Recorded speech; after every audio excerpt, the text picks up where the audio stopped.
Welcome back to the Gruber Morning Show. I'm Pete Gruber. I'm Mark Schaffner. Good morning and welcome. And we're here to entertain you today. The backdrop, again, is an AI-generated image of a futuristic newsroom. And we're just endlessly amazed with what it can render for us. Yeah, it's so amazing. It looks like once again we've got the magic done. It looks like even have the lights coming down onto the table. Yeah. And if we can increase the size of the font on those questions, it looks like we've got some of those streaming in already. Yep, Lightning Rod is first from YouTube. I am here, he says, let us begin. Hello, Thunder Bay. Much less smoke today.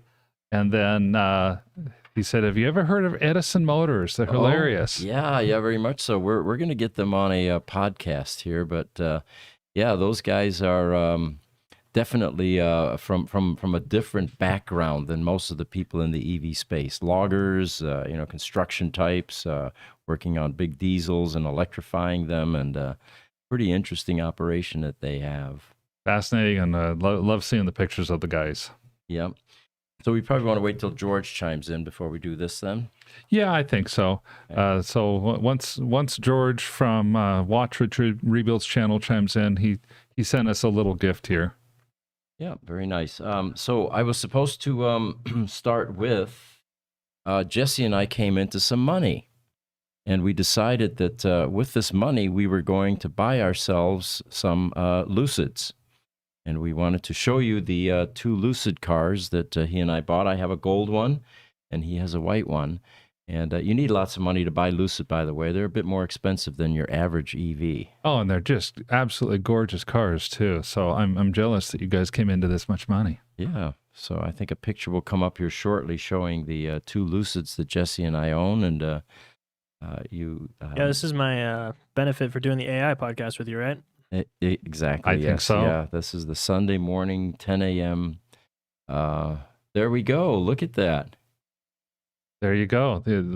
A gold one, and you said, is that a silver one there? I think so. And, with that price range, I think that almost anyone can afford a Lucid.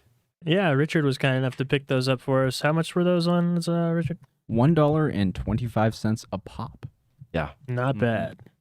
As I was touching those little cars and that packaging, because you're always tempted to open it up and play with the car. And a thought immediately occurred to me, if I do that, in 20 years, these things could be worth an enormous amount of money, these collectible things. You never know. Yeah. You never know. By the way, welcome back, Richard. I'm so glad to have you back. Yeah, we've got a full team today. Richard, Aaron is here, and Jesse, and it looks like Jesse is not hopping mad like he usually is when he's back there by himself. Yes, it's very nice to have the team back. Welcome back, everyone. It is good to be back. I was going a little stir crazy. I'm enjoying the new baby girl, but there's only so much screaming at 3 a.m. that I can take. Yeah. Yeah, we knew that was going to be the case. So, one of the things that we could lead with, I suppose, is we knew it would happen eventually, but this disparity between who is contributing to road maintenance in the various states and, yes. Where the tax revenue is coming from. And, of course, as the ratio of ICE versus EV changes, the revenue streams aren't quite as robust as they used to be for the normal maintenance in states. But it looks like we are heading in a direction that may not make much sense at this point. You want to expound on that? Yeah, I think I will. It's for years, states have been reluctant to raise gas taxes. Even at the federal level, gas taxes have been pretty static for nearly 20 years. And these gas taxes are supposed to be what drivers use to pay for the use of the roads that they're driving on. It helps for road maintenance and stuff like that. Well, now most recently, Iowa has said that is going to adopt an electric vehicle excise tax, and it's going to happen on July 1st of 2023. What this means is that EVs that are registered in Iowa will now pay fuel taxes in two different ways, actually. And gas cars only pay it once when they actually fill up at the pump. Right. Both of these taxes on EVs are going to be higher than what people who have the traditional ICE vehicles pay. First off, the excise tax, which starts on July 1st, is going to be a 2.6 cent per kilowatt hour tax on the electricity that's dispensed into an EV battery. Now, this is not going to apply to residential, thankfully. It's only for commercial charging stations. But this tax represents roughly an 18 to 20% tax on the electricity that's being put into a car. Gas taxes in Iowa are 30 cents a gallon at $3.70 for overall gas tax. That means the fuel-based vehicles pay about a 9% tax.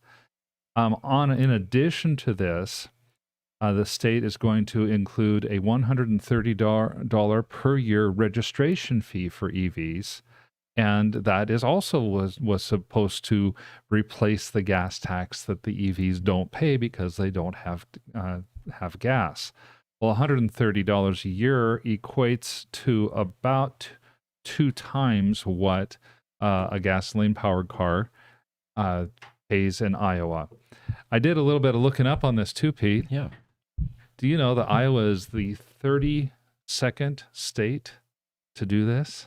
That's over half of the states in the United States now that are beginning to charge for electric vehicles. Yeah, over half the states have some sort of surcharge over and above registration fees, or like with Iowa doing electricity. Mm-hmm. And the surcharges are as little as $50 a year. They're as much as $400 for the first year, which is Texas. That's a new one this year. Mm-hmm. And California and Texas both are in that $200 to $225 per year EV registration fee surcharge. So the states have decided that the politics of electric vehicles is a way for them to raise money on the backs of the few people that are adopting them. Mm-hmm. Now, oftentimes the best solutions certainly don't come from government, who usually gets it wrong. Yeah. Both the execution, the enforcement, just the programs themselves. But what I enjoyed was a comment that was made on one of these articles from a private individual, and he basically says, if they want to be fair, just get rid of the gas tax and charge everyone a flat yearly tax. It would be interesting to see how they would respond, or what the public reaction to that would be. Well, I think it's a great idea, honestly. Mm-hmm. I'm not necessarily opposed to the idea of a registration fee for cars, for roads. Just make it fair. Make it for everybody. Yeah. When we took Raphael, the world-traveling roadster guy, to dinner Sunday, he was entertaining us with stories about his trip and everything. But one of the things that he was telling my wife and I was that, he feels that we don't need political systems. He says, I don't need a president. People are educated enough to make intelligent decisions. And if given choices through voting, they will usually make good decisions. And I kind of thought about that. Well, give me an example. He says, well, in Switzerland, he said, they have this kind of a program. And they began to realize that there were shortfalls in their road taxes, upkeep and all that. So what they do is they actually send it out to vote through cell phones rather than polling booths and collect, voter fraud and all of that nonsense, to cell phones. And it turns out that the Swiss actually voted to increase their taxes to take care of the roads. Wow. So he felt that might be the future, that eventually we will, common sense will prevail, and that we'll have this will be the way that these types of things will be handled. I hope that that's true. I think reality, though, is that for every Switzerland where there's a society of people who behave in a rational and courteous manner, you're going to have a northern Mexico where you have gangs and drugs and the organized crime cartels would be running the show. Sure. Yeah. Probably a good point. Boy, we got a bunch of questions coming in. All right. So YouTube exploration. He says Volvo is going to use the Tesla charging network. Yep, exactly. We were going to talk about that, and just like we had predicted, the dominoes are falling. Yes, rapidly. Personally, I'm excited. I own a Volvo Recharge, and I'm really glad to see that they're moving on to that as well. I think they're one of the early adopters in Europe for European car makers to be moving to the NACS standard. Right. What we should probably do is, instead of a football pool, we should start an NACS pool, because the next question is, who will be next to adopt NACS? Yeah, that's a good question. Yeah. Man, who do you think it would be? On the spur of the moment, I don't know. I hope it's going to be one of the majors because that's who we really need to do adoption. If we're Yeah. going to continue with this vein, it was actually Aptera who was the first non-Tesla EV manufacturer that adopted the standard, even before they were creating cars. Sure, yeah. And they saw the opportunity with this. They saw the future, and it turns out that they even created or added a DC fast charging capability in their vehicles as requested by its passionate community, as they say. Hmm. Now, having Aptera on board with NACS was big for Tesla, but not that big, they say, because they're not producing cars yet. Right, they're a startup. Yeah, exactly. But as soon as Ford Motor Company announced, things began to change drastically. And what was it, a week or two, and GM is suddenly on board. Now you've got the three largest auto manufacturers in the United States on board with the standard. Yeah, and Volvo is one of the first automakers in the industry to announce that by 2030 they were going to make only EVs. So I think that's going to have ripple waves, especially in Europe. I could see Audi or BMW coming along fairly quickly. I think Mercedes might actually already be planning to do something with NACS. We'd add Rivian as well. Yes, we need to add Rivian as well. In fact, I found a site, evstation.com, that has under their menu structure a tracking article of all of the manufacturers that have now adopted the NACS standards. So there's somebody who's counting the dominoes, basically. Like a census program. Yeah, kind of like, yes. Cool. And there are 32 different entities, from governments to auto manufacturers to charging equipment manufacturers, that have now adopted NACS. Mm-hmm. For example, the state of Texas, we're just bashing the state of Texas here. Well, Texas DOT came out and said, starting here in 2023, every DC fast charge port that's commercially available will have to have at least one CCS and one NACS connector for it. NLX, a home charging manufacturer, they make juice boxes. They plan to provide NACS connector options for their entire line of products. And for their DC charging systems, they're planning on selling retrofit kits so that people who want to go to the NACS standard. ChargePoint's doing the same thing. Across their entire network by the end of this year, they want to offer an NACS connector option, and that's going to be for their home chargers as well as commercial chargers, which we have. Guess what we have at our facility? Right. And they're talking about having a cost-effective field upgrade for chargers already in service to transfer over to the NACS standard. Very cool. Some of the statistics here are that there are 12,000 Tesla superchargers in the U.S. and Canada that are using this standard. And by the end of this year, those will be offered directly to Ford EVs built after, and then after 2025, they will come with the NACS charging port already integrated into their design, which then eliminates the need for the connector or for the adapter. Right. And as we had talked about previously, Tesla actually has about 25,000 ports at something like 7,000 or 8,000 locations. Mm-hmm. And we think that it's only the lesser used locations to start with that Ford's going to have access to, which will help Tesla in terms of their revenue. Around $3 billion a year by 2030. Tesla's going to be bringing in addition to what they currently have revenue-wise, just from Ford, not from everybody else. Mm-hmm. Fascinating. A lot of comments coming in. Ingemar just joined us from Seattle. Ingemar Anderson, author of 2 books related to AI and EV. Welcome, Ingemar. And then YouTube, Ricardo Resukayau. I hope I pronounced that correctly. Who is the next to adopt NACS? Yep, we were just speculating that. Yep. YouTube, Cape Rock is coming in. Lucid Dreams, he says.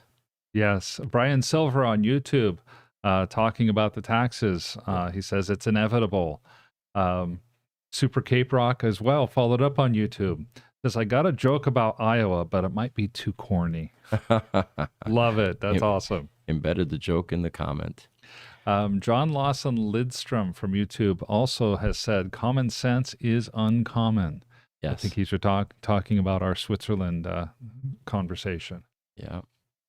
YouTube, Nalvers has joined us. Nalvers53, he says, I have no problem paying for vehicle registration. I object to the surcharges just for EVs. I think the fossil fuel industry feels threatened and is looking for allies in the political landscape. You know, I think Nulver has an excellent point. I think that's exactly right. The longer play, because we know that EV adoption is going to be increasing exponentially, states are trying to look for some way to do an end around to increase the taxes that people pay for the roads. Mm-hmm. And once there's a 50% EV adoption rate, you take a look at where the taxes are going. That's going to be a huge tax increase for states to be able to do road maintenance or whatever they decide they want to do. Because you know states are not going to keep their word when they say road maintenance. Right. So I think there's that end around idea that's floating around in these state legislatures too. So it becomes an easy sell for them. Yeah, good point. Lightning Rod, he said, it's money, friends. Everyone is trying to figure out how to pay for stuff. Yep, that's a good synopsis. Ricardo again from YouTube, he says, tell me about government getting it wrong. Portugal doesn't open a new supercharger in almost 3 years. Wow, that's crazy. That is crazy. Brian Silver on YouTube says that it's too bad mileage tax would not be feasible.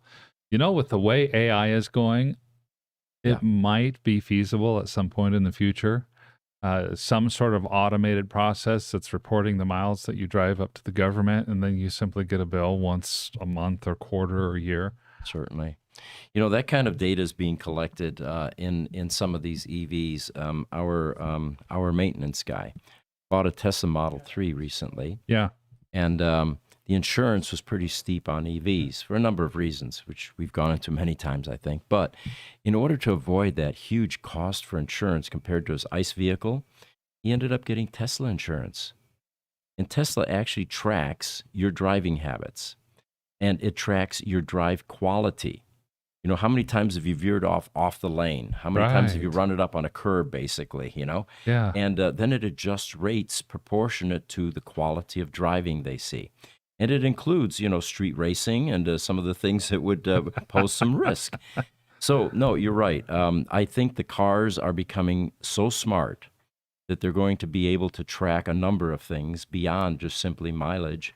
And it seems like that would be the most equitable way to handle any kind of surcharges or charges for road use. You know, I think that's a good point. Other insurance companies like Geico and Progressive have already got their little OBD2 connector that you slide into the car, and you have insurance rates that are determined based on your driving habits.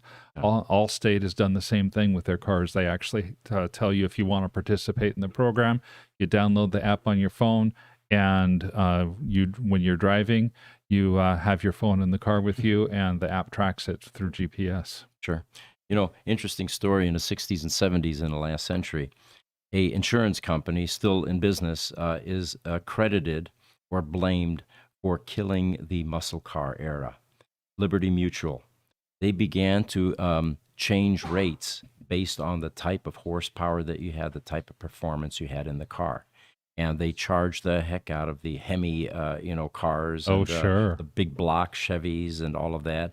And it had an impact. They've unfortunately been credited with beginning to slow it down, or to seriously impinge on that whole era. I understand that. I can understand why. George is here. Oh, there we go. George. No, I'm sorry, Niall. That's Niles to start with from the Biodynamics Genome Institute. I'm sorry. We're waiting for George to get here so we can talk about the gift that he gave us. Niles says a one-time registration fee sounds okay, but why should one pay yearly fees for practically parking a car, thus saving energy? Yeah. Instead, there could be an odometer tax when the car is inspected or sold. Yes, Niles.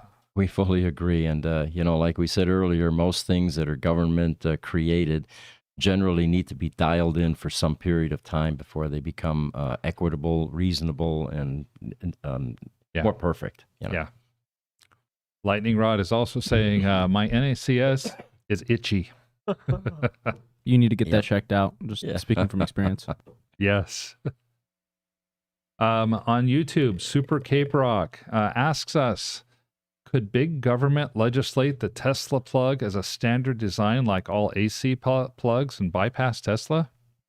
That's an interesting question. Yeah, in the world of electricity in a country, you have certain standards that are, I'm assuming, government mandated.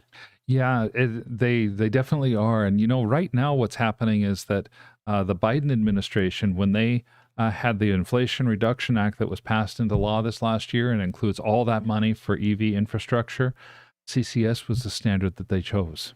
Oh, really? Well, So there's about $8 billion worth of money going into the build out of a charging network that includes the CCS charging standard. That's what funded Electrify America, right? That's what funded Electrify America. That's right, Jesse. Interesting. Douglas Platten.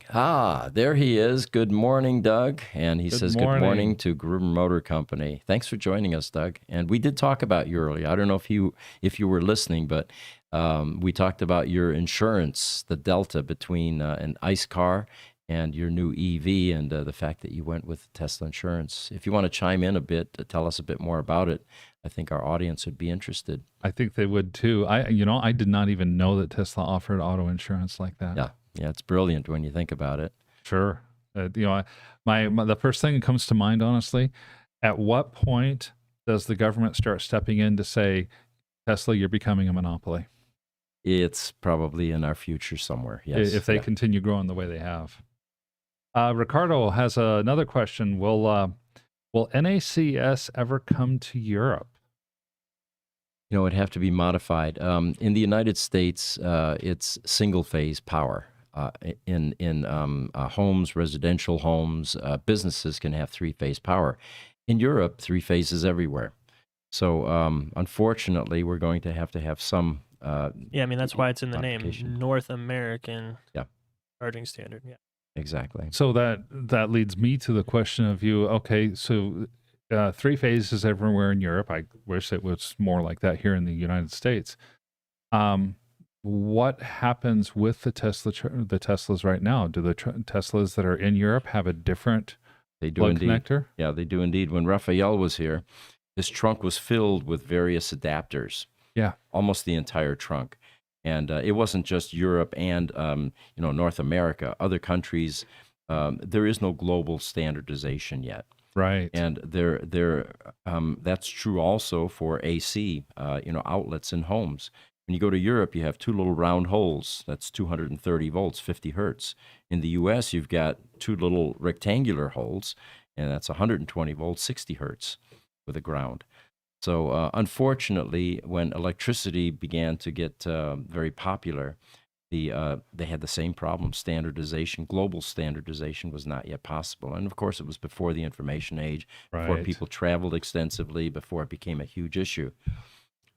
Well, and I know that even today there's at least a half a dozen different types of electrical plugs for outlets for around the world. So I can imagine the same thing is happening with the car charging. Yep. All right. Instagram, Mohammed Syed says, hello, gentlemen. Well, welcome. Good Thank morning. you for joining us. Instagram is here as well. Bill Wood, he says, he has a 2016 Model X and he needs a 12-volt battery. Do we sell them?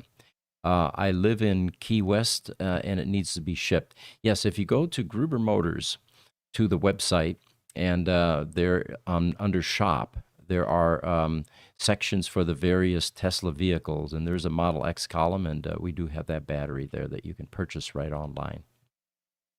Nulver53 says, I don't pay taxes, so one guy can dig a trench alongside the highway while 7 people supervise. Yeah, how often do you see that? Way too often. Scott Mitchell, YouTube, he says, do you guys see the 2012 first production year Model S becoming collectible similar to the original Roadster? I was just asked that question yesterday. We own Tesla Model S signature VIN number 69. And I picked that up at auction for $13,000, I think it Yeah, was. something like it was that. ridiculously cheap. And, with an eye that this car would at some point become collectible. It was a flood damage car. When I say flood damage, we don't buy flood damage cars that had mud water inside the cabin up to the headrest with mold growing inside. We typically would buy cars that had some modest water damage. The battery got submerged, water ingress, So will they become collectible? The jury's out on that one. They literally built hundreds of thousands of Model S's. Roadsters, there are about 2,000 left in the world. And unlike other cars that went collectible, which usually took decades. I mean, look at your Lamborghini Miura, the Ferraris. Right. My 308 did not gain any increase in value for like 20, 30 years. And the Roadster was really the first car that rapidly became collectible because it was a first. And there was nothing else built like it. If you take a look at the lineup of EVs today, nothing looks like a Tesla Roadster. It's a sports car. It's a Lotus. It's a two-seater. It's a convertible. It's got scoops. And they're brightly colored. So that car, having started the EV revolution, inspired collectors to get in early. My personal opinion is it's going to be some time before Model S's are collectible, and then it will be highly pedigreed cars, celebrity-owned, very low VINs, the Signature Series. Yep. I'm going to put one up right now. Sure. There we go. All right. What Jesse has put up there is Founders. Now, remember, in the world of car collecting, you have Signature Series, and they usually built, in this case, I think a couple thousand Model S Signature Series. Then you have your earlier versions, which is the Founders Series, and those are usually reserved for VIPs, venture capitalists, friends of the family, even family members. This one is Model S, Tesla Model S Founders number 3. In the world of collecting, with the Roadsters, for example, Elon has Founders VIN number 1 Roadster. Martin Eberhard has Founders number 2 Roadster.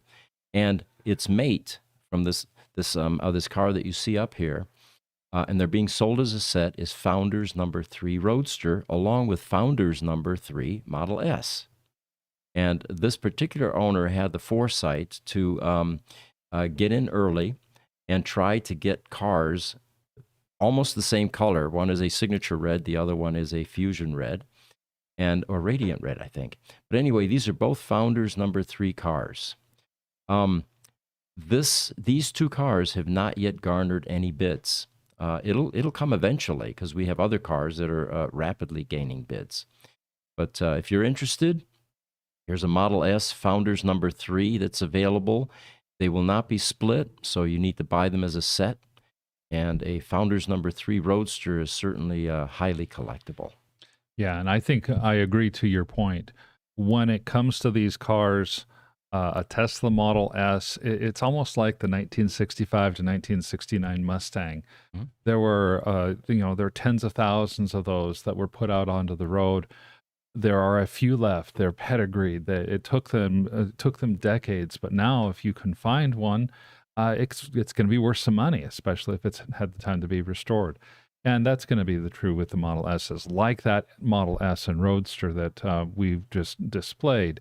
Those are going to continue to gain in value over time.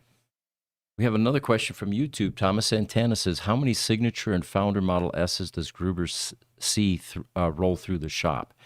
Good question as well. We actually had Tesla Model S VIN number 10 come through the shop last year. Wow. And, I mean, when you sat in this car, you knew that all of the early Tesla pioneers and Tesla employees were probably sitting in this car. Yeah. And it was like a piece of history there in our shop. They don't come along frequently, but yeah, we do see them from time to time. We see a lot more Roadsters, the Signature Roadster, Signature 100, for example, come through the shop. And it's always a treat when you get those because you know that they're increasing in value and that they are a piece of history. Definitely. Thomas also has a comment where he said Tesla insurance is fantastic, about 120 to 130 a month with a 92 plus safety score. Mhm. Wayne Levitt gives us a reason behind the Tesla insurance. He says Elon was forced to do insurance. Insurance companies were hitting his customers up too much. Yeah. And then if you can scroll down just a little bit, Richard, Doug Platten did also respond for the insurance question. He says, I'm very happy with the Tesla insurance. We've had a safety score of 96 plus for a couple of months now. My premium last month was $88 for Model 3 compared to Progressive, which was $280 That's a month. incredible. That is incredible. Wow. No wonder you went to that. And knowing Doug, I think this changed his driving habits. There's a strong motivation. Shots fired, Doug. I would bet because to me, I'm thinking 96 plus of anything. I don't think I would get a 96 safety score. Yeah. Not with my driving habits.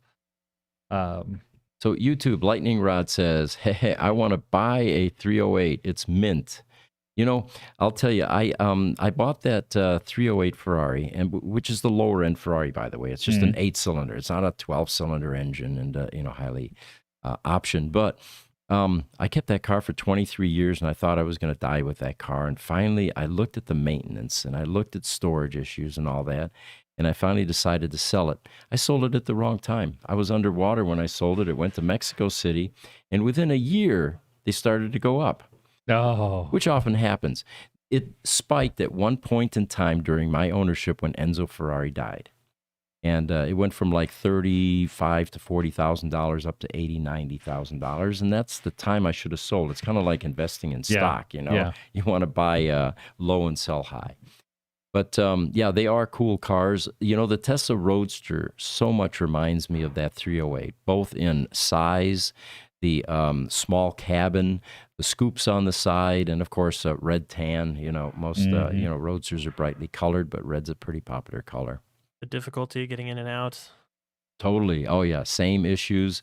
You had to be a certain size in order to own those types of cars. And when they tried to fit movie stars in those, like Tom Selleck, for example, they actually had to modify that 308 Ferrari for his size by lowering the floor. yeah. I'm not surprised there. I've been in a Roadster once. I almost didn't get out. Yeah. Now, Doug does qualify that other comment I made that I think he's adjusted his driving style by saying, well, Sarah really is the daily driver. That's his wife. Okay, that makes sense. I'm sure that she's a very safe driver. I'm sure that Doug would have tweaked that safety score a bit had he had this as a daily driver. I'm sure he would have. My Melt on YouTube asks, how are they going to price this Cybertruck insurance? Lots of unknowns. That I wouldn't be surprised if when you go to buy your first Cybertruck, in that first few months, because of the new manufacturing process, because of the novelty of the Cybertruck itself, you're going to be buying insurance from Tesla. Yeah. I would not be at all surprised if that was it. And this stigma that, and it's very true, insurance companies do charge more for EVs, especially Teslas, because of parts issues. Yeah. The Tesla Roadster parts, for example, body parts are no longer in production. You can't get them. They're extremely difficult, so they end up having to total a number of cars.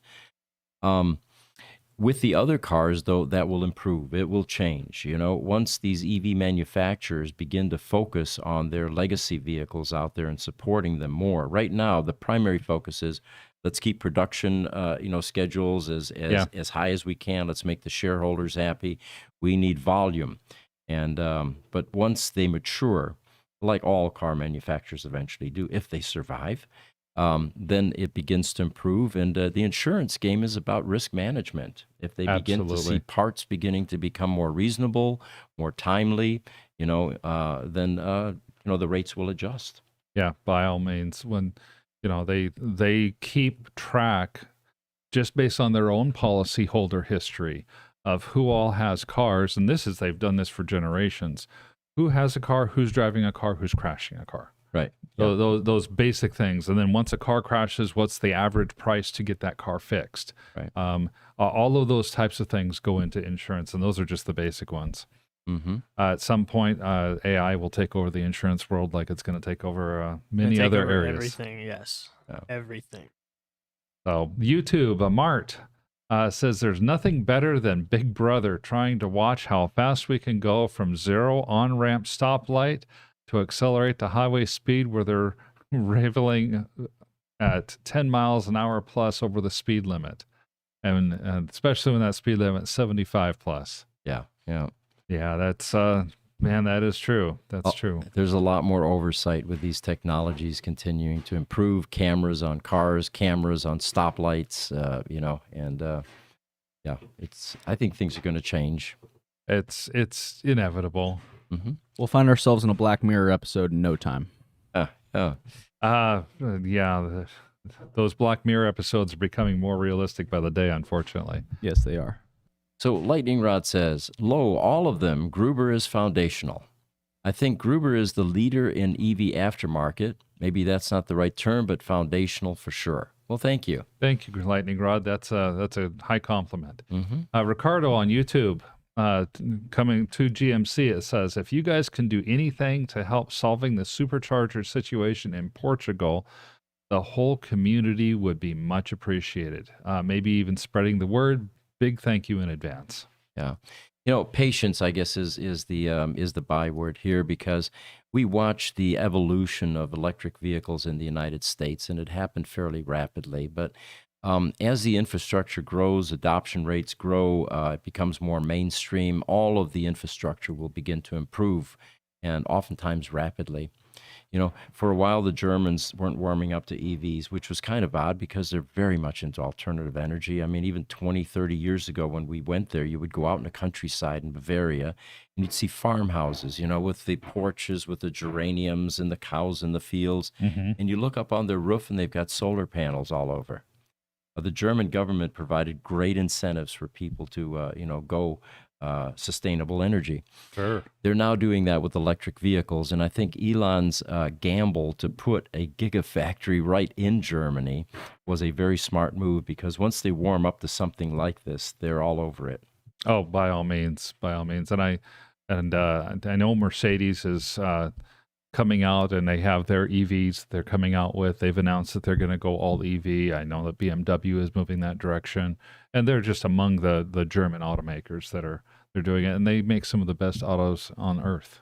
Right. Guys, a quick comment towards Ricardo's point. Tesla is making a move towards South America by doing their first step south of the border into Mexico, right? So they may continue south. We never know. And Very possible. Yeah, and we haven't talked much about this, but where is Elon going to put the next gigafactory? And now India is coming in the crosshairs again. Yeah, I think this is kind of like this pool that we're talking about for the NACS standard. Well, we'll need to create a pool for where's the next gigafactory going to be. So many countries now are in consideration: Italy, Spain. Yeah, Chile is what I was referring to, actually. Chile, Okay. yeah. Yeah, I mean, Italy, Spain, France, India, although I would say, if they have a checkbox for all of the above, I think we're going to end up, Elon and Tesla is going to end up with some sort of factories all over in the world. Yeah. I have a news item here for SpaceX and the Starlink program. It turns out that that Starlink, there are 4,265 Starlink satellites in low Earth orbit, LEO. I wasn't familiar with that term. Compared to geostationary Earth orbit, which is much higher. These low orbit satellites, let me see if I can find the height there. Well, first of all, the geostationary Earth orbit is 36,000 kilometers. Yeah, and low Earth is only about 500 to 600 kilometers. Okay. And it turns out that these things are really improving in-flight Wi-Fi speeds enormously. Prior to that, you had a lot of latency issues, but people now that are using these LEO Starlink satellites on an airplane, for example, are now able to stream. They're able to do Facebook type things. They're even able to do Zoom broadcasts while on an airplane. And I won't bore you with all the specs here, but we're getting into 600 milliseconds versus something else, and it is definitely beginning to make a difference in terms of not just having fast internet here on the planet, but out in space or out in in planes. To me, that's just remarkable. I think of two things. First, dating myself here, my first high-speed Wi-Fi internet I got 25 years ago. I owned my own business at the time. It was computer consulting. I needed to have the ability to remotely get into customer sites, including Gruber's site, by the way. Mhm. And by far the easiest way to do that was to pull up my PC anywhere and log into the other computer. I had 10 megabit download speed with a little under 1 megabit upload speed, and about 400 millisecond as far as latency, and that was so fast. I was used to those those modems and stuff. But the type of speeds they're talking about here are the type of speeds that gamers use when they want to have good gaming speeds. Where it's blows me away. I have to say, it blows me away. So they're talking about an increase in quantity too with the Starlink satellites. Apparently, that 4,200 right now. Plans are to launch a total of 12,000 satellites. So we're almost going to triple there. And besides providing internet to homes and businesses or to remote areas on the planet. I know that Starlink was really made the press this last year when they allowed their service to continue on in the country of Ukraine as the war there got started, Right. and has made a huge difference for the people in that area too. Yep. So got some more questions there. Niles is saying, "Hey, there is no safety score. He pays 2,500 Danish kroner. It's about $350, he says, per year. But the insurance company pays out their profits as refunds." Really? Okay. That's an ideal situation. Mhm. Here in the States, there are some insurance companies that will do that. States mandate, at least on the health insurance side, Yeah. that an insurance company can make no more than 20% net profit. Okay. Okay, well, that means I'm going to pay you, insurance company, $100. You're going to have all your expenses. You're going to pay out all of your claims. And if you make more than 20 cents or $20 on that $100 that I pay you, you're going to give me back anything over $20. Well, if it costs you $5 or something like that in claims, I mean, net, then you'd have $95 left over. I would get 55, you would keep 75. The challenge here in the States is that you're going to find a way to use almost all that $75, almost all that $55, because you know that you can't keep it anyway. So insurance companies have these lavish buildings and high overhead expenses and so on and so forth. They use it because they know they can't keep it anyway, so they're not going to give it back. It sounds like government budgets, doesn't it? Kind of does. It If kind you of does. don't spend it, you don't get as much the next year. Yeah. So I am actually kind of jealous of you, Niles. That's a great concept. I haven't seen George pipe up yet, and I hope everything's going okay with George. He is the one that comes in YouTube under Watch Rich Rebuild's channel. Yes. And we should probably talk about a gift that he sent us. First of all, we received a box that has both my picture on it with a little comment and also Mark. And Mark says, "To Gruber Motor Company and beyond." Yes. Mine says, "To Gruber Motor Company channel, LOL." Oh, watch Gruber Company. All right. So Yes, watch the Gruber Motor Company channel instead of watch Rich Rebuild's channel. So he was watching one of our podcasts, and we were talking about rodents inside a Tesla Roadster. Actually, I suppose any car for that matter, because certain types of insulation on wires are sometimes plant-based, soy, for example, and these little critters will actually eat that and destroy the cable harnesses. So he sent us some product that will prevent that, and he says, "Here's a can of that product to keep mice out of the wiring harness. The company is great because if you contact them saying that you'll promote their product, they will ship you a few cans for free. And we're finding that, by the way, as we do these podcasts, companies that want to promote their product oftentimes will ship us free things. We're not getting cars yet, by the way, or lavish gifts. It's usually small stuff like this. But eventually, I think we're going to get there and be able to get furniture and a few Gucci things. watches and whatever else. And this is NH Mouse Out wiring protection. It is both rodent and rust prevention spray. Mm-hmm. And then he says, and I also included a great electronic wash that I use all the time. You probably know about this stuff already. And is that the Deoxid or? This is Chemtronics Electro Wash. It says it's a fiber optic cleanser. Netalia, different languages here, but it's a fiber optic cleanser as well from Chemtronics. George, thank you very much. And if you watch this podcast after on our YouTube channel, we hope everything is okay. And if you catch us before we end this podcast, we'd love to hear from you. But anyway, again, thank you for these gifts, and we really appreciate you. Van Goat has a question about this Mouse Out spray. Is it edible? That's a good question. I don't know. I'm going to assume probably not. The writing's a little small for me to read, but I'm thinking it's probably not. Usually the way these things work is there are a couple of ways to control insects or unwanted pests like this. One is to make that fragrance or whatever so obnoxious that they don't get near it. Yes. The other one is to make it tasty but poisonous. Yes. And then there's a price to pay later. Let's not test it. Yeah, we're not going to test this one. Yeah, I don't think so. All right. Jesse, you're getting a comment there. They love your shades. There we go. Mm-hmm. Yep. That's Doug. Thanks, Doug. Mm-hmm. By all means. Now, Doug also commented and said, Pete, you sold your Ferrari and bought your first Roadster. That was the correct choice. Look at where it brought you today. Yes. And I'm not sure that we would have ever started Gruber Motor Company if it wasn't for the enormous amount of fun that I've had with that Tesla Roadster.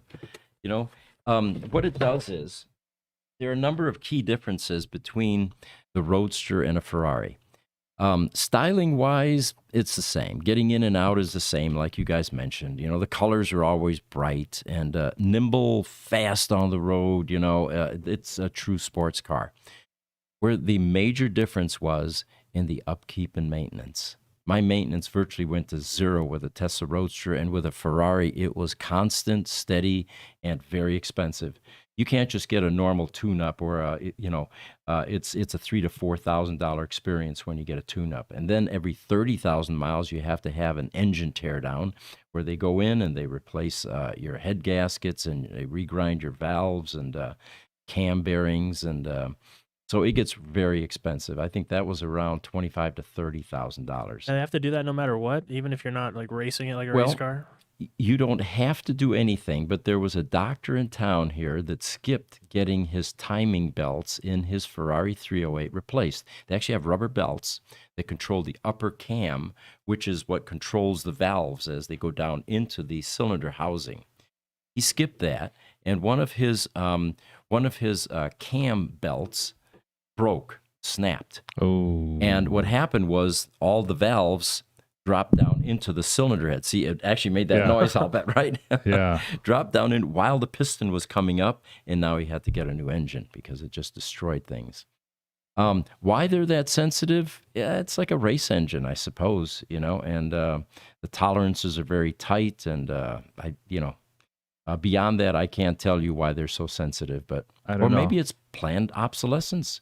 Maybe Ferrari is getting some sort of payback from all of the mechanics out there working on them. Who knows? I don't know. I've heard of Lamborghinis that are like sailboats. The two best days of having a Lamborghini are the day that you buy it and the day you sell it. Yeah. Okay. Well, there are some people that would probably contest that. One of my friends down the road here actually repairs Lamborghinis and Ferraris, and it's just eye candy when you walk in there. But so I am glad that I got into electric vehicles, and Tesla Roadster is the closest thing to having a Ferrari. By all means. Lightning Rod says when he was referring to talking about having cameras everywhere, Uh-huh. he says, you're on camera, right? Oh, talking about yeah. Yeah. I'm not sure I realized that. I'm on camera. Oh my gosh. Yeah. All these people staring at me. Van Goatwagon joined us. He says, hello, everyone. Have you seen the videos all around unused EVs in the fields of towns in China? Thousands. No. I have seen one, and for me, unfortunately, it looked like more of a clickbaity type of article, Yeah. rather than a more legitimate one. But I'm not gonna say that I will that it's not true. I have seen these pictures of fields of cars. A while back, a couple years ago, I saw something similar to this. Fields of scooters, a field with all kinds of scooters, and talking about all the unsold scooters. At the time, I got some context on that picture and found out that it was mostly a fake picture. Mhm. I don't know if these pictures I've seen of the cars are true or not. I haven't taken time to research it, but it is fascinating to see. That sounds like a good video investigation for us. I'm already on it, Pete. Are you? Okay, good. Thank you, He's got Richard. it. YouTube 91 Kit says, have you heard of Aptera solar EVs? Oh, very much so. It is probably one of the coolest concept cars in the EV world currently because it's going to get us away from plug-in charging eventually. Right now, that Aptera three-wheeler will reportedly go about 40 miles on a solar charge, which in the United States is above the average commute distance for a commuter. Right. So essentially, this means that if you live in a sunny place, you would never really need to charge. You would have constant transportation, and it would be free, basically, other than the cost of the vehicle and insurance. We think that eventually all electric vehicles are going to go this direction. Fisker's already is a combination of EV and solar panels. The exciting things that we see in the future are also going to be photovoltaic paints that are actually not just covering the car in a pretty color, but also generating electricity while they're sitting there outside. Right. When we were a few episodes ago, we were talking about that Lamborghini concept car where the panels on the car did a lot of the charging of the EV battery on that Lamborghini. I see that happening in our future as well. Van Goatwagon says, Jesse rules. There you go, Jesse. Thank you, Mango. Appreciate it. All right. And then Lightning Rod, this is to Ricardo. He says, I'm calling Portugal right now.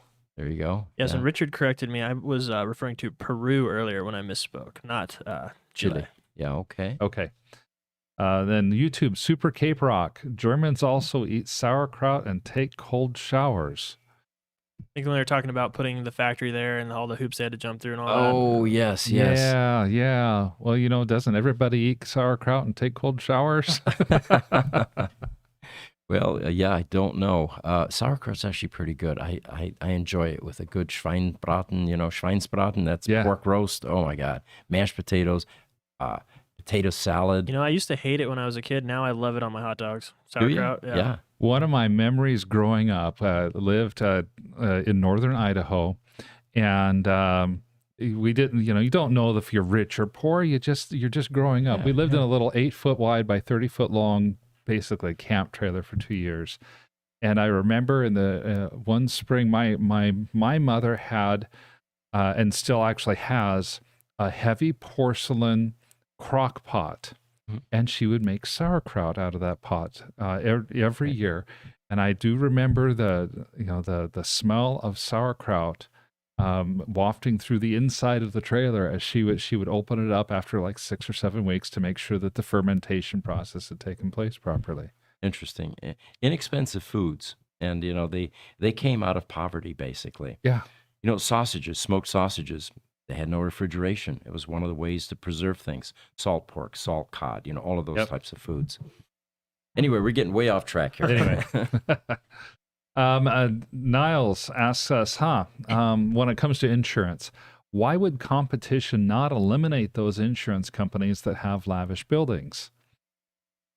To a certain extent, there is competition between the insurance companies and the industry.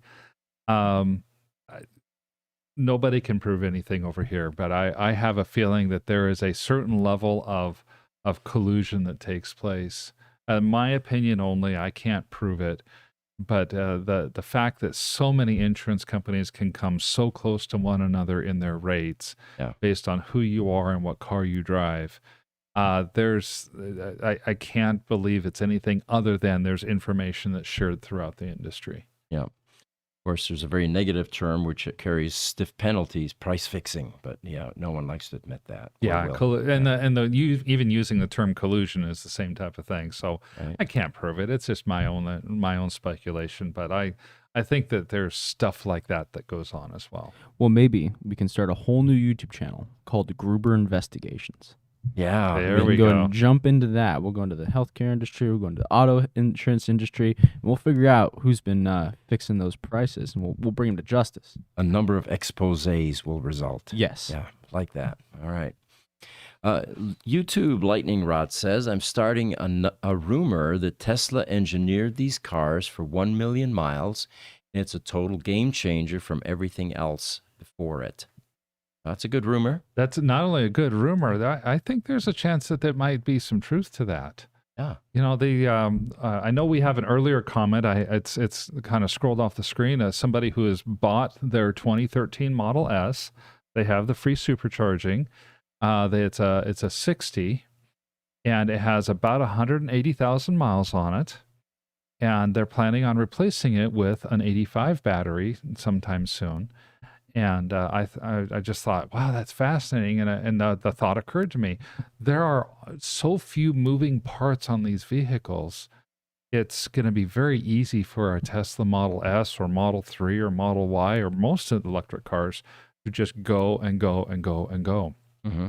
The batteries are solid state. They will wear out over time due to the charging and discharging. Eventually, we're going to have graphene batteries or some other battery technology that could last 1 million miles easily. And what kind of wear parts are there on the cars? There's brakes, there's tires, there are very few wear parts. Right. TikTok, first question regarding the Chinese Roadsters. It's from user with about 15 digits, so I'll just stop there. He says, what happened to the Roadsters in the containers? Well, the latest addendum is posted on our website under the Roadsters for Sale site if you want to read more about that. But all three of them are currently going to be coming back to the United States for certain now, not to Dubai. The sellers have purchased the sea containers that they are housed in, which makes perfect sense because trying to get locked cars out of a sea container with very little clearance on both sides is going to be a huge challenge and potential damage. So these cars are now going to remain in the sea containers. July 5th is when the ocean-going ship leaves Guangdong, China, and comes to Long Beach, California. And then from there, they will either be shipped on rail cars or on semis to the Gruber Motor Company service center. And so what we plan then is a second barn find experience where we open the doors and we take more pictures and actually are able to recreate what they discovered in China. I have to be there when they come in. That's going to be so fascinating to see. I'm wondering, okay, do they still have that new car smell? Yeah. It's been 13 years and they've been enclosed in these containers for all that time. Yeah, it's going to be quite an event. We may get local media here for that. It'd be fun. I think we'll have a lot of fun. And of course, it's a huge benefit to the Roadster community. Yes. The Roadsters for a while were beginning to become obscure. They were receding into the background with all of these EVs that were coming out. Mm-hmm. And I think it's wonderful that this first generation car that started the whole EV revolution is in the limelight and will continue to be so, and that they're garnering so much collector interest at this point, which is really its rightful place in history. So Yes. few of them were built. They're unique. They're one of. and lots of fun to drive for those of you that have one. By all means. For Super Cape Rock on YouTube, he has a question. Whatever happened with Walmart and Canoe? Now, Walmart and Canoe, about a year ago, to kind of get you up to speed, Pete, they had a deal where Walmart was going to buy 4,500 Canoe electric vehicles. Oh, yeah. That essentially kind of saved Canoe from just Imploding. imploding and just drifting off into nothingness.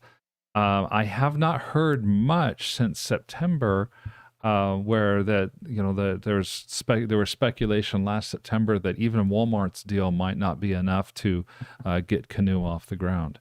Haven't heard much since then, though. Richard owns the shares. Do you have any updates for us, Richard?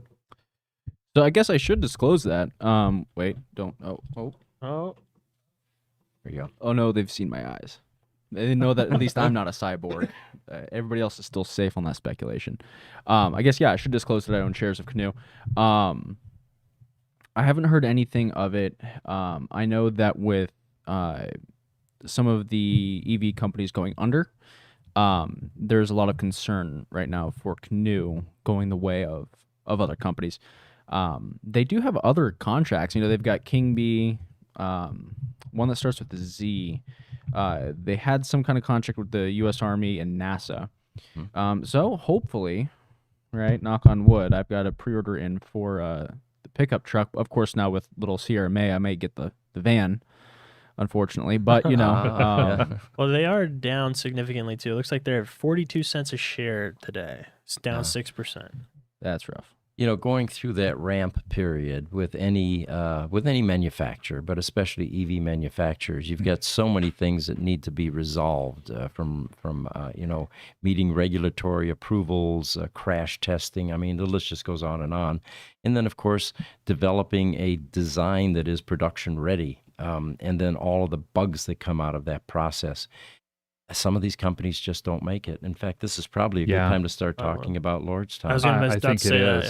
yeah. It's Lordstown Motors just this morning has filed for Chapter 11 bankruptcy protection. They have simultaneously entered into a lawsuit against Foxconn.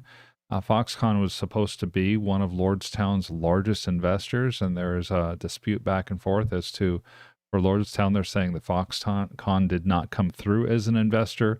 Foxconn says that Lordstown had violated the terms of the agreement by letting the share price drop below $1. There's a lot to be sorted out there.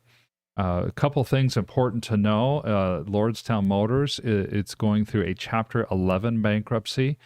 By the way, right now they make a pickup truck called the Endurance. And while that pickup truck is not readily available, I do believe I've seen the first ones, pictures of the first ones rolling off the line for retail sale. Yeah, Mark, they managed to deliver 18 trucks to customers, and they built a total of 56 of them. Okay. And we should probably qualify the Chapter 11 status, what that means. It's not By all terminal. means. Yeah. It's not necessarily terminal. Chapter 11 bankruptcy is where a business is going to reorganize. And what that means essentially is that it allows a company to stay in business while they figure out a way to restructure their debts, their assets, and their capital in a way that allows them to move forward. And it prevents their creditors from taking any form of legal action that could potentially harm the company. And in essence, they're saying, we can't pay you right now, and there's nothing you can do until we get through this reorganization period. That's exactly right. The one thing for the creditors in a Chapter 11 bankruptcy is that the creditors basically are standing on one side of the aisle as almost like a plaintiff, and the company going through bankruptcy is almost like a defendant going on the other side of the aisle, and it is decided by a judge as far as what plan goes forward. And this is why I say that some companies end up transitioning from a Chapter 11 reorganization to a Chapter 7, which is a liquidation bankruptcy. That really depends on what kind of plan gets put together. The bankruptcy judge, will decide if the plan that Lordstown Motors puts together is acceptable. And it will be with input from the creditors, and the plan is designed to try to get as much money back to the creditors as possible. Yeah, that's really what it's all about, is figuring out a way for a company to pay its debts while holding off the creditors long enough to be able to figure out that plan. The ones that are usually left holding the bag are the stockholders. Mm-hmm. Now, Mark, does that include the sale? Because I had read that Lordstown trying to find somebody to buy them out as well. Yes, and that's one of the ways that a company will emerge from a Chapter 11 bankruptcy. For example, American Airlines went through a Chapter 11 bankruptcy a few years back, and the way that they emerged from bankruptcy was to be bought out by U.S. Airways, which was at the time headquartered here in Phoenix, Arizona. U.S. Airways took on the American Airlines moniker, but really the company is U.S. Airways. In 2009, if you remember, after the financial crash, our auto industry went through a terrible time. And in fact, both General Motors and Chrysler went bankrupt and had to take government bailout funds in order to not just completely fail and dissolve. General Motors stockholders at the time lost all of their value in their stock. General Motors actually formed a new corporate entity with the help of our federal government, and continued as a going concern in that manner. So that's the plan does have to be agreeable for creditors, as well as as well as for the assets. For Lordstown, they are trying to be bought out. There isn't a buyer. In finance terms, they would call it a white knight who is going to ride in and rescue them as of right now. But there is a lot of interest, apparently, because the Endurance EV platform, it's a pickup truck, pickup trucks are hugely popular here in the States.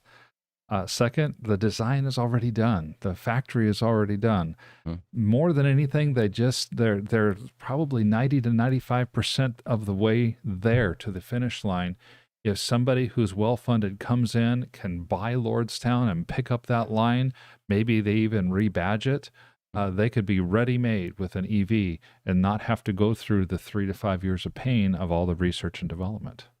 So it sounds like just some additional working capital is needed to continue to extend this ramp-up time. But by all means.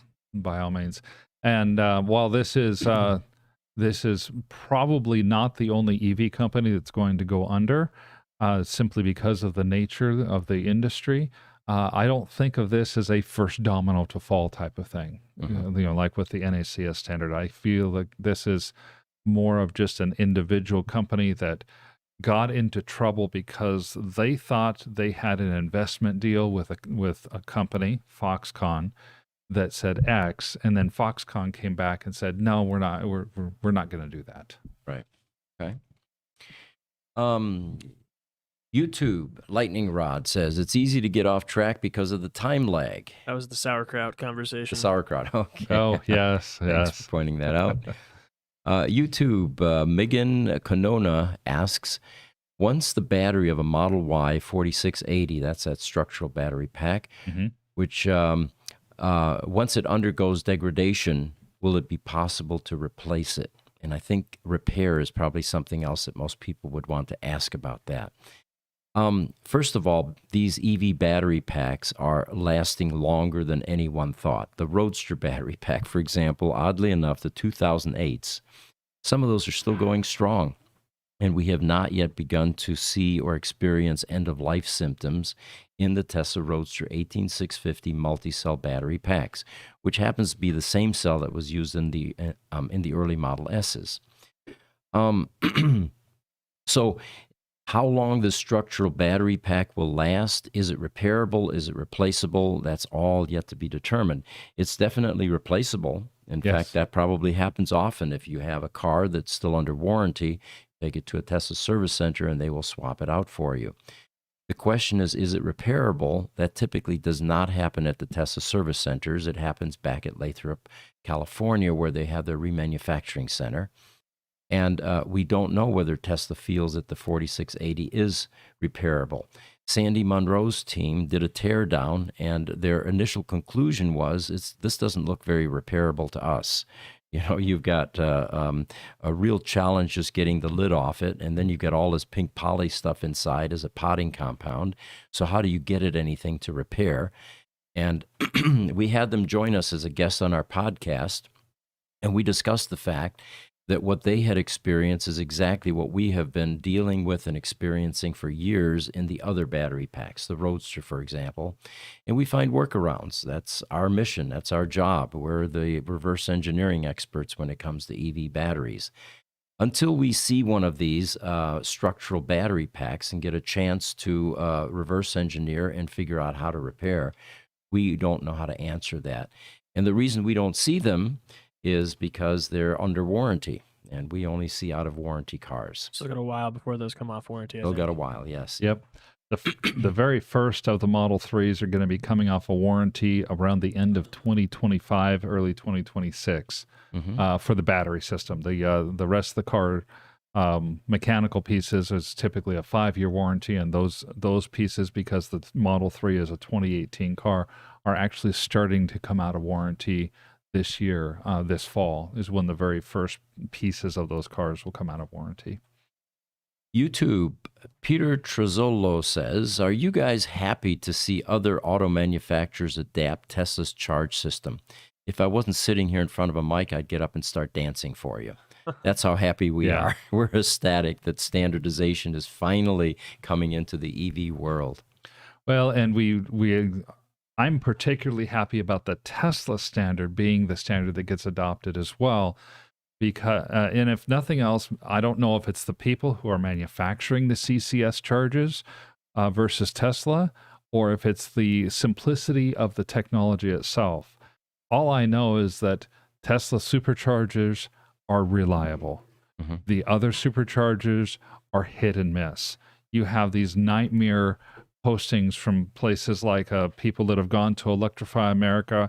I plugged in, I had my new car sit in there, and 20 minutes later, my battery is dead. And I had to have it towed back to the dealer, and they said the battery is fried. Mhm. What in the heck is going on with some of those things? I've never heard of that with a Tesla supercharger. They're so much more reliable. Right.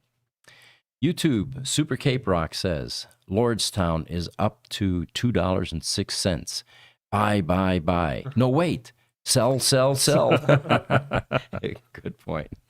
Yeah, that's exactly right. You know, there were people who bought General Motors right after General Motors went bankrupt, Yeah. specifically because they're like, oh my gosh, General Motors is usually a $30 stock, and I can get it for 30 cents. Yeah.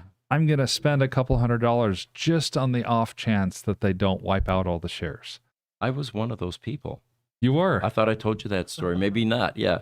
Both Steve Korf and I, actually. Okay. And you're right. It was a high price stock, and suddenly we saw it as a penny stock, and we said, what the heck? Throw some money at it, Maybe they'll reemerge. Maybe. And one morning I woke up, because I check my E-Trade every single morning, and there was no more GM listed. There was nothing in my portfolio. It was just gone. I mean, they Yep. didn't even give me a notification saying, well, we've delisted it, or it's. But I didn't lose a lot, but yet it was a good gamble. Well, and that's kind of what it is. And every once in a while, there are winners on that too, because maybe Lordstown doesn't go the route of GM where they shut down the one company and started a new one. Maybe somebody does come in to buy them out. You know what's evil with those companies that go through that process? I understand shareholders, because we went into it and we gambled and we lost. It's just like going in a casino, right? Yeah. No big deal. What bugs me about these companies is when they clean out the retirement pool. Right. These are people that have spent their careers, their lives working there. And you would hope that they would find some way to preserve that fund, rather than yank out people's retirement after, a lifetime career there. Absolutely agree with you there. I have a good friend that worked for Ford Motor Company, started at 18 years old. He retired when he was 49 because he had put in his 30 years of service, and has the retirement fund and stuff. And he was terrified in 2008 and 2009, thinking that, oh my gosh, my entire life is about to be completely ruined, because he's living off of his retirement at that point. And thankfully for him, Ford did not go the route of the other two automakers. So that was a very scary time for a lot of people when that happens. So YouTube Exploration asks, he's talking to me about my Tesla Roadster that I bought. He says, if you had bought Tesla stock instead of the first Roadster, you'd now have $32 million in stock. Ooh. Well, Exploration, yeah.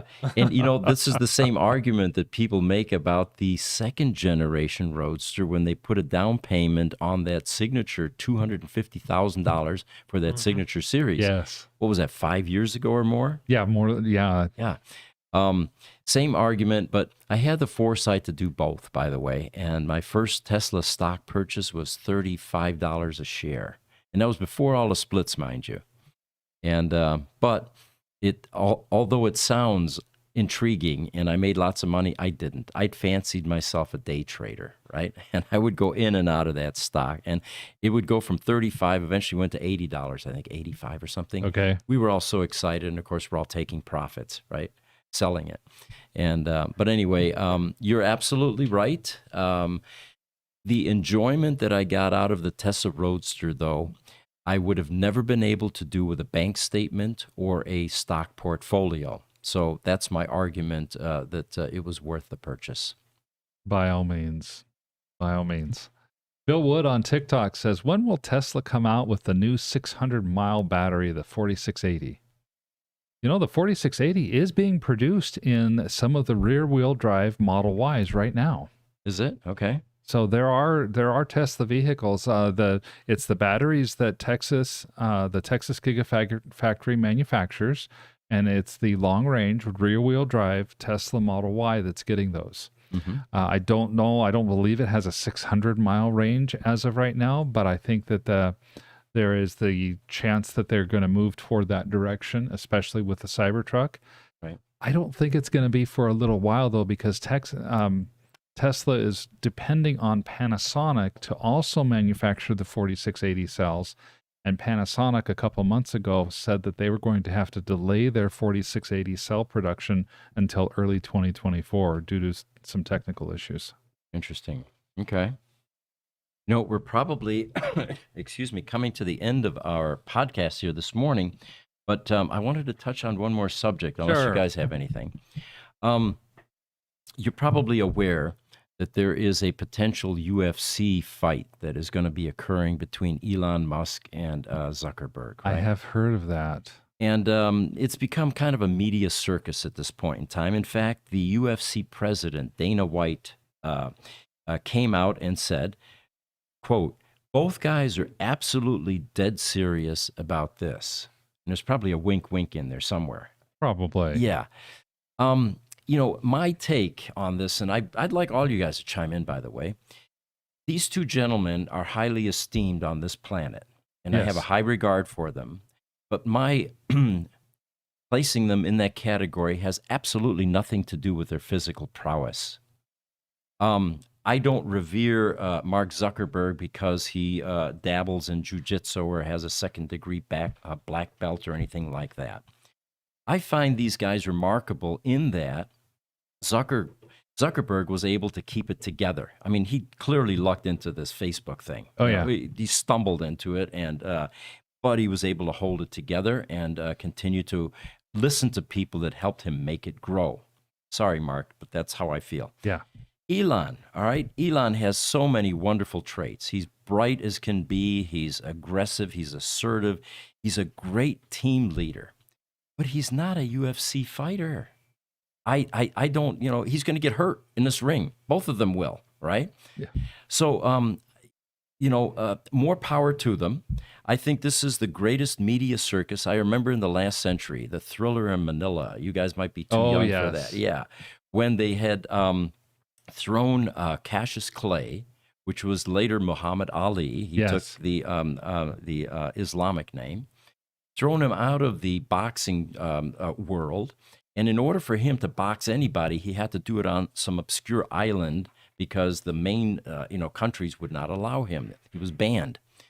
It was a major media event, and there have been many other boxing events throughout history. This smacks of the wrestling world where nothing is real. It's all about hype. Right. Somebody was saying that if you can, they're already planning on charging $100 per seat. And what'd you guys say? What is that in terms of monetary gain? I think Mark, you had said to make $1 billion. I had heard that there's one pay-per-view operator saying if they do this, they could charge $100 per seat. They could get over $1 billion In revenue. Off of a fight Amazing. like this. You know, this reminds me of Putin and Biden getting into the ring. What's the point? But anyway, if it's media hype and it's popularity and it's generating money for charity, Yeah. I don't know, Pete. That Biden and Putin in the ring, I'd pay to see that one for sure. Yeah, by all means. And Aaron, you had a take on that when we were talking pre-show on this particular one. Yeah, Zuckerberg's been all over social media doing jiu-jitsu tournaments, and is he like a double black belt or something? in Yeah, the sport? something like that. And Musk went on the Joe Rogan show. He said he's had some training, but mostly in his younger days. So I'm thinking Zuckerberg might have the edge on this. I'm thinking, Oh, well, yeah. if we're Mu- talking about younger days, when you were like 10 or 12 years old and your parents decided that you needed to be able to stand up to bullies and they sent you to martial arts, that really doesn't count because that was a confidence booster with the white gi and the belt and all of that. And you went through the progressions of different colors and it really helped you get through adolescence. That's not useful, I think, in something like this. So you mean I'm not a fighter, Pete? You're one of those, right? I sent my son Tim to one of those too, and it helped him enormously, I felt. so I'm thinking the only yeah. way Musk might have a fighting chance is if he gets Optimus, his AI robots, to tap in like a WWE match. Yes. There we go. Tap in to take over and to whoop on Zuckerberg. I fully agree. I think the first hard hit, Elon taps out and Optimus comes in and just cleans up with Zuckerberg. It's all over at that point. I mean, I've never seen a fight between a robot and a lizard before. Ooh, yeah. Zuckerberg, the lizard man. So Yes. anyway, I think the media is having a lot of fun with this. But again, my take on it is that's not why we revere these guys or what we expect from them. We want them to be business leaders. We want them to be powerful CSOs. We want them to bring in new ideas, just like Elon's been doing. Yeah, by all means. And I think this will, it's press. It helps both of them personally out in the causes of those two companies. Yeah. So they'll probably let it play out in the press. And I think after a while, it'll just go away in all seriousness. And maybe it's a distraction. I mean, both of these guys probably are inundated with lawsuits of all types. This is a nice shiny thing that came along that kind of takes the focus and glitter off of that. I could totally see Elon's assistant calling Mark's assistant and saying, let's get these two guys to talk. I think they're going to have a good laugh over this. Right. And then next thing you know, they're talking to each other on the telephone, laughing about it and planning their next move together. Yep. A couple more comments. TikTok. Eric Tech says, hey, guys. He's waving. Thanks for Hey, joining Eric. us. Exploration. He said, I didn't mean you specifically, LOL. Smiles per gallon. Talking about your first Roadster purchase. So I think he's talking about the people way back in 2008 that bought the first that bought, Roadster. yeah. If they would have Yeah. instead invested in stock, they'd be filthy Yeah. rich. Yes. Well, it does include me, though, Exploration. And it would have been a more fruitful investment, but without the fun. Yeah. Yes. And then Smuggler sent us a gift. Thank you again, Smuggler. Thank you all for joining us so much today. We Well, real quick, appreciate Mark. that. Yes. One thing I think Pete wanted to mention that I did put in the title that I think we can do quickly was we want to talk about Raphael leaving with his car. Oh, yes. Thank you. The World Traveling Roadster. We can pop up that image or those images. There's actually, there are 3 of them. Yeah, we talked to Raphael. It was last Thursday, if I remember right. Mhm. And then he came by on Monday to pick up his Roadster. There we are. Yes. Quick background on Raphael. He is a passionate EV enthusiast and planet healing initiatives. In 2012, he got this idea that electric vehicles were not being taken seriously. People were still considering them as toys, as novelties, golf carts, and didn't think it would ever be viable. So he decided to get a Tesla Roadster. This is VIN number 507. He started traveling around the world to prove that emission-free transportation is possible, that you don't have to have gas stations everywhere to do it. And the stories he tells are just amazing. That trunk in the back of that car is very small, and it's full of various charge cables with adapters, different types of plugs. And he was telling us, we asked him on our podcast, well, did you ever get range anxiety? Did you ever become concerned that you're not going to be able to charge and keep the car going? He said, never. He says, whenever I would stop somewhere, I would ask them what kind of power they had. I was able to tap into their circuit breaker panel. He says kitchens were actually the best because in kitchens you have heavy electrical devices like ovens and toasters and grinders for taking the potato peelings off and all that. And the other thing was the generosity. He rarely had to pay for anything. Back then in 2012, remember, there were no charging stations. There was no electrified America. There were no Tesla destination chargers.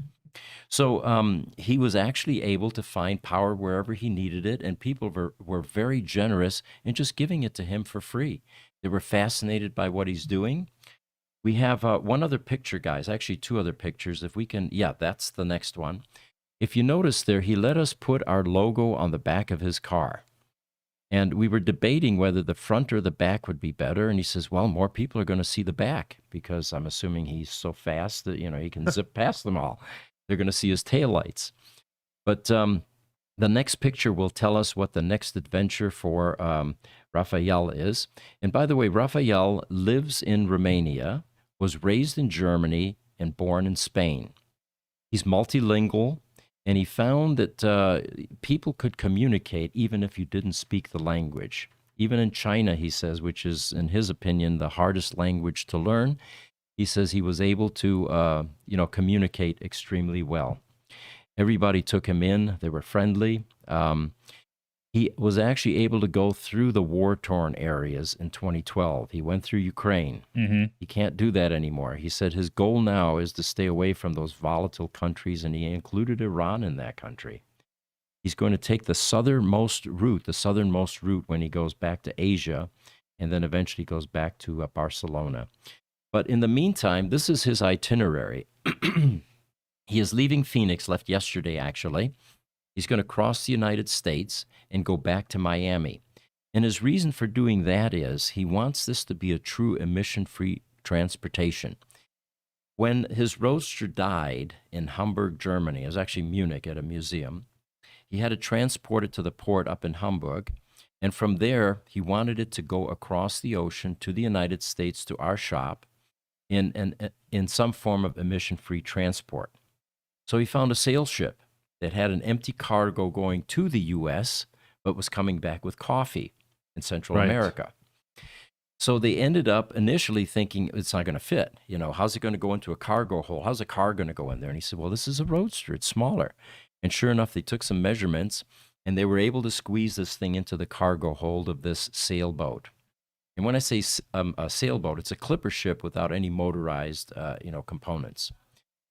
Part of the problem was by the time they got to the United States, they were around Cuba, and they had to circle there for about 2 weeks because the winds were unfavorable, and it wouldn't take him to Miami. And finally, the winds changed or shifted.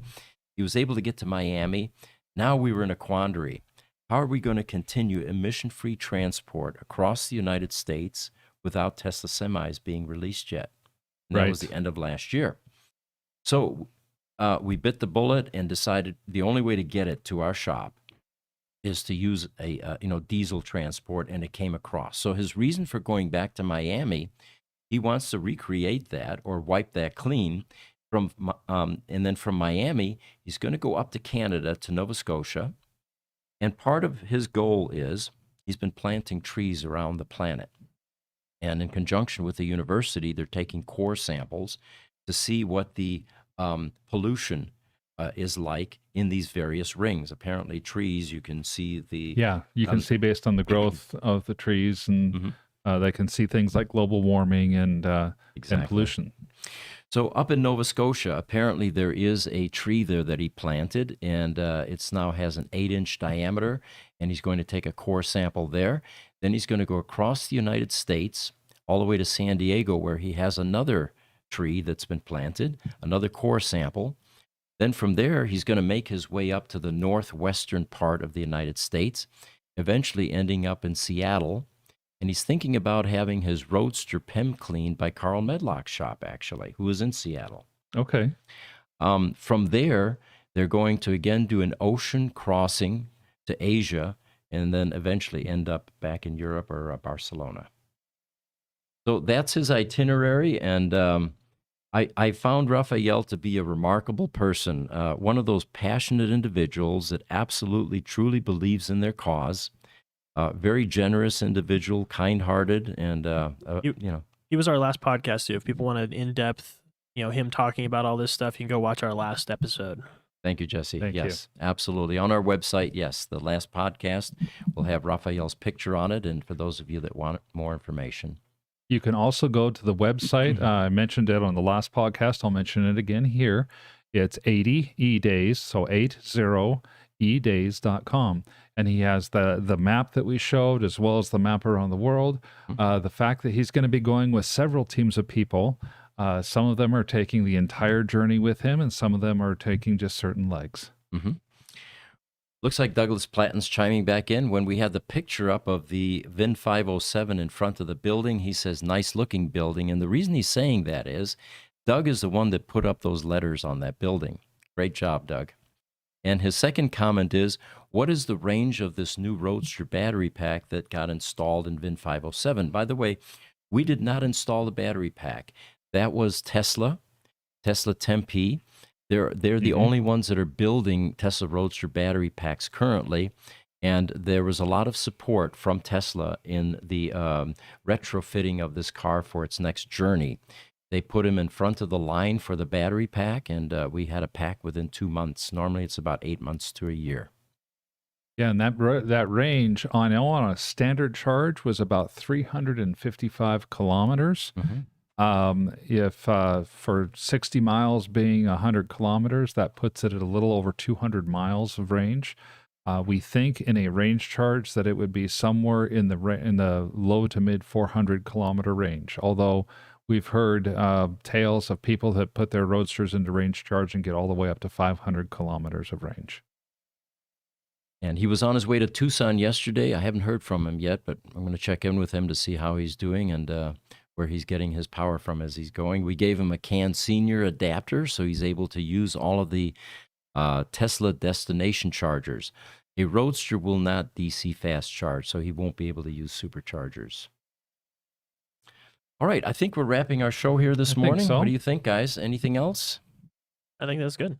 All right, we appreciate you guys joining us as always. This is first podcast this week. That means tomorrow, Wednesday, we've got our Roadster 10 o'clock podcast. Mm-hmm. And for those of you that don't have a Roadster, you can join us. We try to keep the theme and topics related to Roadster, however.